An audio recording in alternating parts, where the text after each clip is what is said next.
My Little Pony, Daring Do and the Forbidden City of Clouds by G.M. Barrow. Read by Imogen Church. Chapter 1. The Deserted Trail Past Copper Bit Canyon. "There she is!"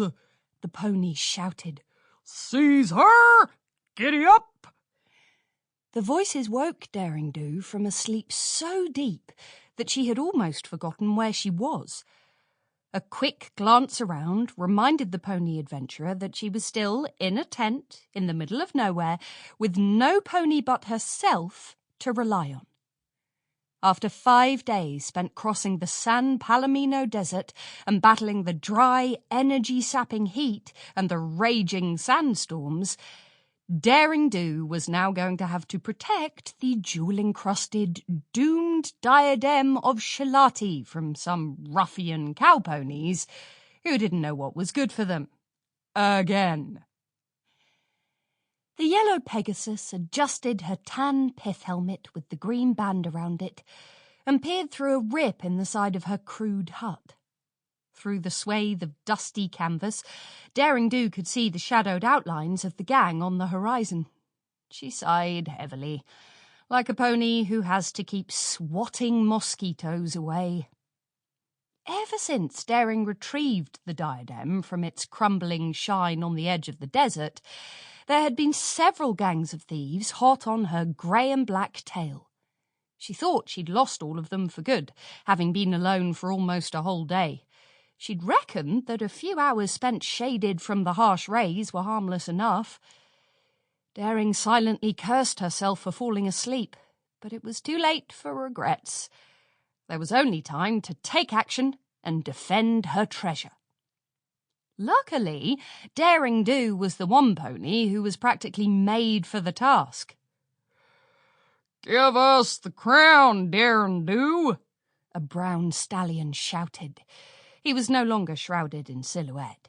She noted his familiar wide-brimmed cowpony hat and dusty red kerchief. When her quest had taken her across the San Palomino, Daring Do had suspected that the Wild Bunch gang might turn up. Slingshot and his ragtag robber sidekicks, North Star and Spaghetti Slim, would stop at nothing to bag some loot. But these fortune seekers were different from her. Their research and their motives were sloppy.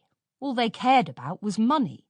It didn't matter to them whether it was stolen bits from a bank or a priceless relic rescued from a crumbling temple.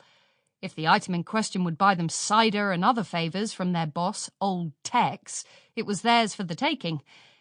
Except if it belonged to Daring Do, of course. Apparently, this was a lesson she was going to have to teach them again. "Nice try, Slingshot!" Daring Do burst forth from the hut, scooping up the sparkling diadem and other belongings in one swift motion. She whipped her foreleg around, snagged the fabric of her tent, and let the canvas wrap everything into a neat package. She then swung the strap across her shoulder and smoothed down the collar of her green adventure shirt, checking to make sure her map was still in the left chest pocket. Daring Do puffed up and shouted across the expanse, "You're wasting your energy, cowponies! Take my advice and save some of that giddy-up to get back to your camp before old Tex catches you and turns your hide into his new holsters. You're never getting the crown from me." "Is that so?" Slingshot called back, kicking his forelegs up to challenge her. "Unfortunately for you, yes." Out of the corner of her eye, Daring Do scanned the surroundings. Sample complete. Ready to continue?